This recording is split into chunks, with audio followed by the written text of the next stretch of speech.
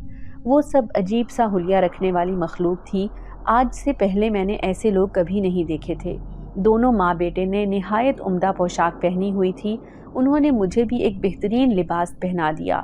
پھر وہ سارے قبیلے والے جنزادوں کے سامنے میرا تعارف کروانے لگا، ان سے کہنے لگا کہ یہ دیکھو یہ میری شہزادی ہے، میں اسے اپنے ساتھ لے کر آیا ہوں۔ وہ سب میری تعظیم میں جھک کر مجھے سلام کر رہے تھے۔ پھر ان میں سے ایک جنزاد آگے بڑھا اور اپنے سردار سے کہنے لگا سردار، کیا یہ لڑکی ہمارے لیے یہ کام کرنے کو تیار ہو جائے گی؟ تو وہ سردار کہنے لگا کہ ہاں مجھے یقین ہے، یہ بہت نیک فطرت لڑکی ہے، اس کا دل نفرتوں سے پاک ہے، تم جانتے ہو کہ اس کی خاص عادت کی وجہ سے ہی یہ مجھے بہت اچھی لگنے لگی تھی، تبھی تو اس کے پیچھے میں اس قبیلے کو چھوڑ کر اس کے گھر تک چلا گیا تھا۔ میں خاموشی سے سر جھکا کر ان سب کی باتیں سن رہی تھی۔ دل میں خیال آیا کہ اس نے مجھے کہاں دیکھا تھا جو یہ میرے پیچھے میرے گھر تک آ گیا تھا۔ پھر دو جنزادیاں آئیں اور مجھے کہنے لگیں کہ شہزادی صاحبہ آئیں ہمارے ساتھ، ہم آپ کو آپ کی خوابگاہ دکھاتے ہیں۔ وہ مجھ سے ایسے بات کر رہی تھی جیسے میں کوئی ملکہ ہوں اور وہ میری رعایا۔ ان کی اپنے لیے یہ تعظیم دیکھ کر میں حیران تھی۔ پھر وہ مجھے خوبصورت خوابگاہ میں چھوڑ کر چلی گئیں۔ وہ نہایت آرام دہ اور پرسکون تھی۔ میں جیسے ہی آرام کرنے کے لیے لیٹی مجھے فوراً نیند آ گئی۔ دوسرے دن میں ان کے قبیلے میں گھومنے پھرنے لگی تو حیران رہ گئی۔ وہاں ایک خوبصورت باغ تھا جس میں جا بجا خوبصورت پھول لگے ہوئے تھے۔ وہ منظر انتہائی دلکش اور سہانا تھا۔ لذیذ پکوان کی خوشبو چار سو پھیلی ہوئی تھی۔ میں نے جیسے ہی نگاہ دوڑائی تو سامنے ہی بڑی بڑی دیگوں میں کھانا پک رہا تھا۔ پھر ایک جنزادی میرے پاس آئی اور کہنے لگی سردار صاحب نے آپ کو یاد کیا ہے، وہ آپ کو کھانے پر بلا رہے ہیں۔ میں اس کی تقلید میں آگے بڑھی تو وہی نوجوان جو مجھے یہاں لے کر آیا تھا بڑی سی میز پر لذیذ پکوان سجائے میرا منتظر تھا۔ پھر وہ مجھے کہنے لگا کہ ہم سارے جنزاد اکٹھے کھانا کھاتے ہیں، ہم لوگوں میں بہت اتفاق ہے۔ کھانا بے حد لذیذ اور خوشبودار تھا۔ میں نے آج تک ایسا کھانا نہ کھایا تھا۔ کتنے دن ہو گئے تھے میں نے کوئی ڈھنگ کا کھانا دیکھا تک نہیں تھا۔ بھابھی کے ہاتھ میں پورے گھر کا خرچہ تھا، اسی لیے وہ اپنی مرضی سے کھانا بنایا کرتی تھی۔ کبھی کبھی میرا دل کچھ اچھا کھانے کو چاہتا بھی تو میں اپنے منہ سے نہیں کہہ سکتی تھی۔ میں جانتی تھی کہ امی میں اتنی سخت نہیں کہ وہ میری فرمائشیں پوری کر سکیں، لیکن یہاں پوری میز پر میری پسندیدہ چیزیں رکھی ہوئی تھیں۔ میرے دل میں خیال آیا کہ کاش میری امی بھی میرے ساتھ ہوتی تو وہ بھی ان لذیذ کھانوں کو کھا کر لطف اندوز ہو جاتی۔ پھر وہ سردار مجھے کہنے لگا کہ میں تمہیں شام کو بتاؤں گا کہ تمہیں ہمارے لیے کیا کام کرنا ہے۔ میں نے شام کو اس قبیلے کے معالج کو بھی اپنے محل میں بلایا ہے۔ تم جب تک یہاں پر ہو تمہارا علاج برابر چلتا رہے گا، کیونکہ میں چاہتا ہوں کہ جب تم یہاں سے رخصت ہو کر جاؤ تو مکمل صحت یاب ہو کر جاؤ۔ میں اس کی باتوں پر سر ہلا رہی تھی، لیکن اندر ہی اندر خوفزدہ بھی تھی کہ نہ جانے یہ مجھ سے کیا کام کروانا چاہ رہے تھے جو سب کی نظریں ہی مجھ پر ٹکی تھیں۔ اگر وہ کوئی خوفناک کام ہوا تو پھر بھلا میں یہ کام کیسے کروں گی؟ پورا دن میں وہاں کام کرنے والے جنزادیوں اور جنزادوں کو دیکھتی رہی۔ سب ہی اپنی کوئی نہ کوئی ذمہ داری پوری کرنے میں مگن تھے۔ جیسے ہی شام ہوئی تو وہ قبیلے کا معالج بھی آ گیا۔ اس نے مجھے چیک کیا، پھر کہنے لگا بیٹی پریشان ہونے کی ضرورت نہیں، تمہیں کوئی بڑی بیماری نہیں، بلکہ یہ تو بہت معمولی سی ہے۔ پھر وہ کہنے لگا کہ تمہارے یہ جراثیم تمہاری دوست سے لگے ہیں۔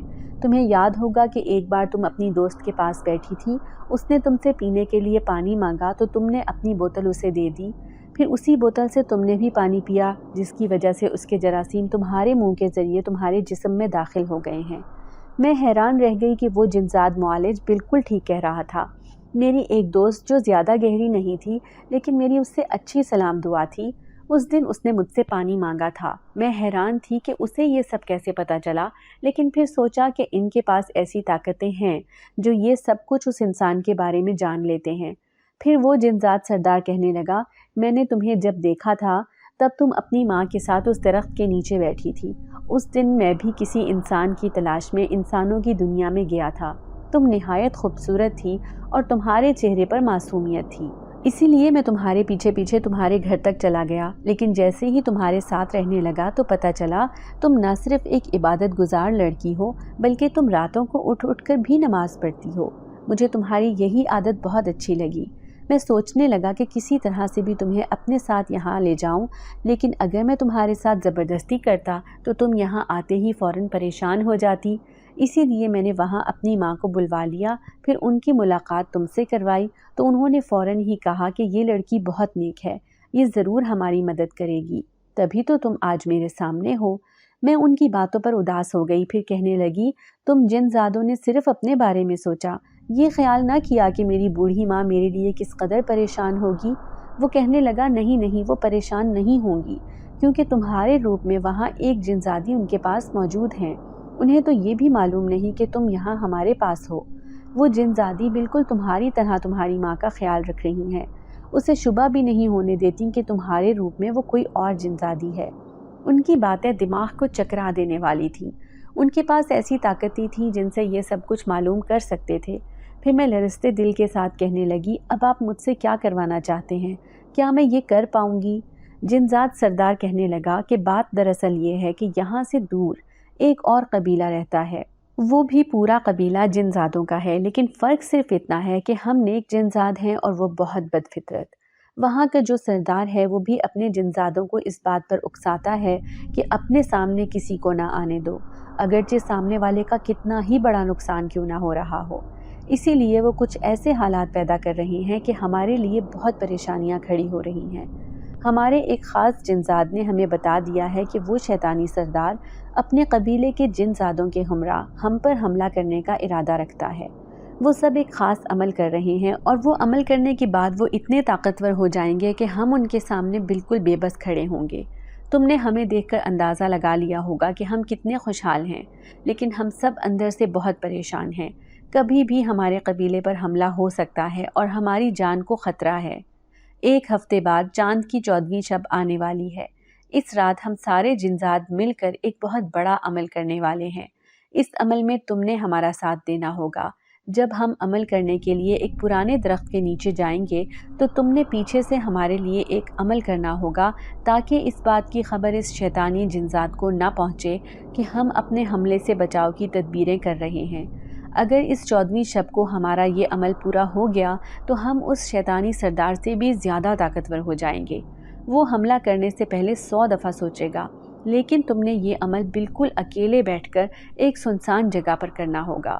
تمہیں ڈرانے کے لیے بہت سی مخلوقات آئیں گی، ان میں چڑیلیں، بدروہیں اور شیطانی جنات بھی ہوں گے، لیکن اگر تم نے یہ عمل بیچ میں چھوڑ دیا تو سمجھ لینا کہ ہم سب کی جان خطرے میں پڑ جائے گی۔ پھر ہمیں اس شیطانی جنزاد کے شر سے کوئی نہیں بچا سکے گا، لیکن اگر تم نے یہ عمل پورا کر لیا تو تم پر ہمارا بہت بڑا احسان ہوگا۔ تمہاری نیک فطرت دیکھ کر ہمیں نہیں لگتا کہ کوئی بھی شیطانی مخلوق تمہیں تنگ کر پائے گی۔ تمہارا دل مضبوط ہے، تمہارا کیا ہوا عمل بھی طاقت کا حامل ہوگا، اسی لیے میں نے تمہارا انتخاب کیا ہے۔ کیا تم ہماری مدد کرنے کے لیے یہ عمل کرنے کو تیار ہو؟ وہ مدد طلب نظروں سے میرے جواب کا منتظر تھا۔ میں اسے کیا کہتی کہ میں تو خود ایک نہایت کمزور لڑکی ہوں۔ وہ بھی بظاہر مجھے ایک طاقتور لڑکی تصور کرتے ہیں، لیکن ان کی باتیں سن کر میرا دل کانپ رہا تھا۔ پھر بھی میرے اندر یہ عادت نہ تھی کہ میں کسی کو کسی کام کے لیے منع کر سکتی، اسی لیے میں نے ان سب کے سامنے حامی بھر لی کہ میں یہ عمل ضرور کروں گی۔ اگر میری وجہ سے کسی کی جان بچ جاتی ہے تو مجھے اپنی جان قربان کرنے کا بھی کوئی ڈر نہیں۔ وہ سب خوش ہو کر زور زور سے تالیاں بجا رہے تھے اور میرا شکریہ ادا کر رہے تھے، اور میں اندر ہی اندر شرمندگی سی محسوس کر رہی تھی کہ اگر میں ان کا یہ کام نہ کر سکی تو مجھے اپنا آپ ایک مجرم کی طرح محسوس ہوگا۔ اب یہ عمل کرنے میں پورا 1 ہفتہ باقی تھا۔ مجھے یہ پورا ہفتہ اسی قبیلے کے جنزادوں کے ساتھ گزارنا تھا۔ بظاہر مجھے یہاں کوئی تکلیف نہیں تھی، لیکن اس جنزاد نے مجھے یہ کہہ دیا تھا کہ جب تم یہاں سے جاؤ گی تو تمہاری زندگی مکمل تبدیل ہو چکی ہوگی۔ نہ جانے بھابھی امی کے ساتھ کیا سلوک کر رہی ہوں گی، وہ انہیں صحیح سے کھانا دے بھی رہی ہوں گی یا نہیں، ان کی صحت کا خیال پتہ نہیں وہ جنزادی ٹھیک سے رکھ پا رہی ہوگی کہ نہیں۔ دن رات میں انہی سوچوں میں مبتلا رہتی۔ مجھے بس جلد از جلد اپنے گھر جانے کی جلدی ہو رہی تھی۔ یہ پورا ہفتہ میرا بہت عیش سے گزرا تھا۔ میں نے اپنی زندگی کا ایک حسین دور گزارا تھا۔ میں صرف دل میں سوچتی کہ آج میرا یہ کھانے کا دل کر رہا ہے، تھوڑی دیر کے بعد وہی چیز میری میز پر میرے لیے سجی ہوتی۔ ان کی خوبصورت پوشاک جن پر سونے چاندی کی تاروں کا کام ہوا تھا، جنزادیاں مجھے پہننے کے لیے دیتی۔ وہ میرا ایسا خیال رکھتی تھی جیسے کسی شہزادی کا رکھا جاتا ہے۔ میں جانتی تھی کہ یہ سب اس جنزاد سردار کی ہدایت پر ہی وہ میرے ساتھ کر رہی تھی۔ پھر دیکھتے ہی دیکھتے وہ رات بھی آ گئی۔ اس رات کے لیے سب تیاریاں کر رہے تھے۔ جنزادیاں یہ دعا کر رہی تھیں کہ ہمارے قبیلے کے سارے جنزاد اس عمل میں کامیاب ہو جائیں۔ ان سب نے مل کر اپنے لیے یہ عمل کرنا تھا، جبکہ میں نے اکیلے بیٹھ کر ان کے لیے یہ عمل کرنا تھا۔ اسی لیے میں کافی گھبرا رہی تھی، لیکن ان سب کے سامنے اپنے آپ کو مضبوط ظاہر کر رہی تھی۔ پھر وہ جنزاد مجھے ایک خفیہ جگہ پر لے گیا۔ آس پاس ویرانہ تھا، سناٹا تھا۔ کالی اندھیری رات میں دہشت ناک منظر دکھائی دے رہا تھا۔ ساری طرف جھاڑیاں ہی جھاڑیاں تھیں۔ جھاڑیوں کے بیچ میں ایک گول دائرہ بنا ہوا تھا۔ اس جنزاد سردار نے مجھے اشارے سے بتایا کہ تمہیں اس کے اندر بیٹھ کر ہی یہ عمل کرنا ہوگا۔ تمہیں اپنے کانوں میں جیسی بھی آوازیں سنائی دیں، لیکن تم نے ان آوازوں پر دھیان نہیں دینا، بلکہ اپنے اس عمل پر دھیان دینا ہے، کیونکہ وہ مخلوق کوئی بھی ہوگی جو تمہیں ڈرانے کی کوشش کرتی ہوگی، وہ اس دائرے سے باہر ہی ہوگی۔ اندر آنے کی کوشش کرے گی بھی تو اندر نہیں آ سکے گی، بلکہ جل کر خاک ہو جائے گی۔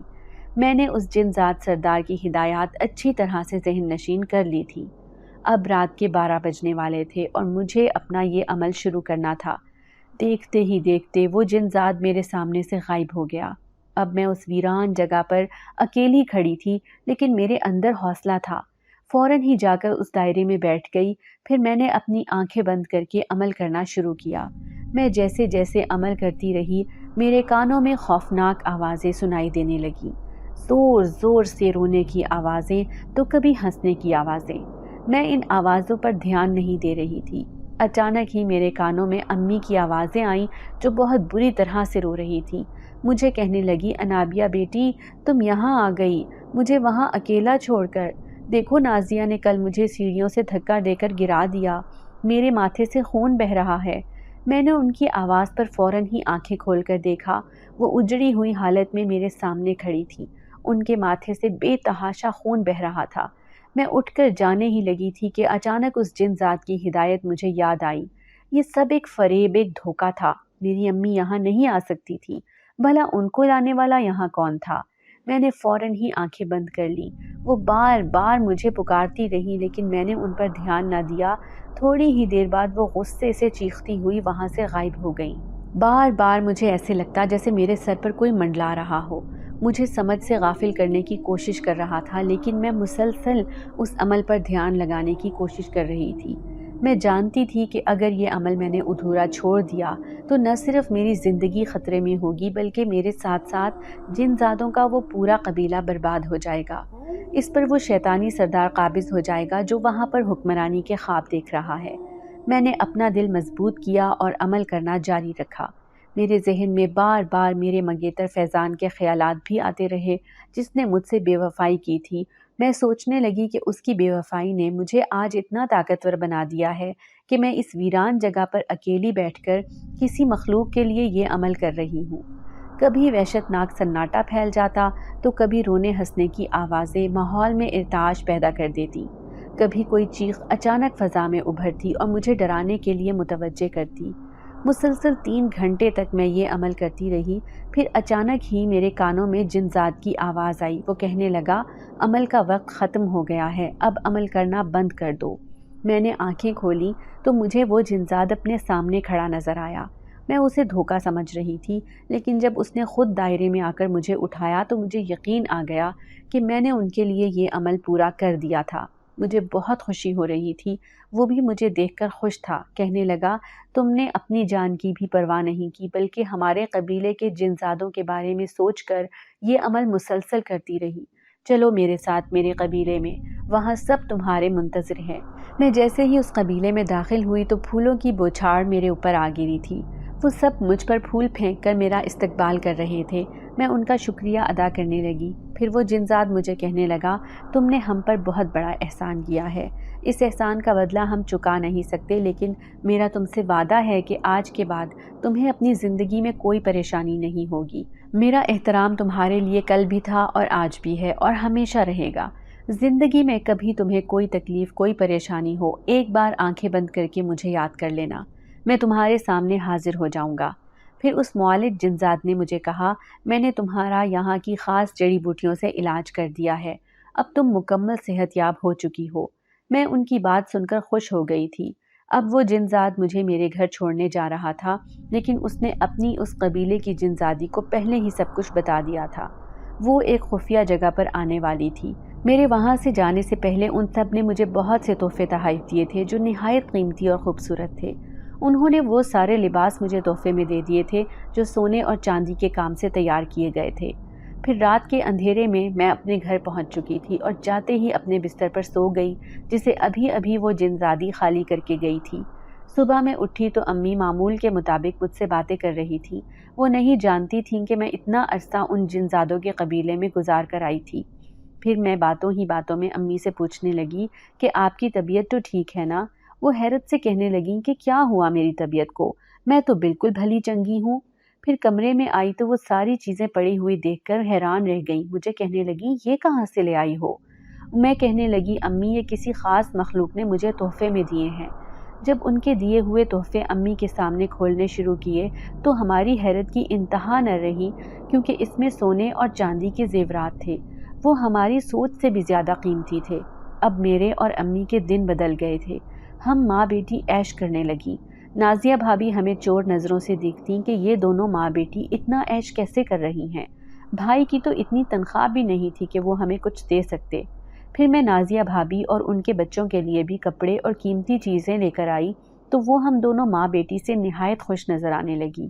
اب انہوں نے ہماری عزت کرنا شروع کر دی تھی اور اکثر ہمارے کمرے میں بیٹھ کر ڈھیروں باتیں کیا کرتی۔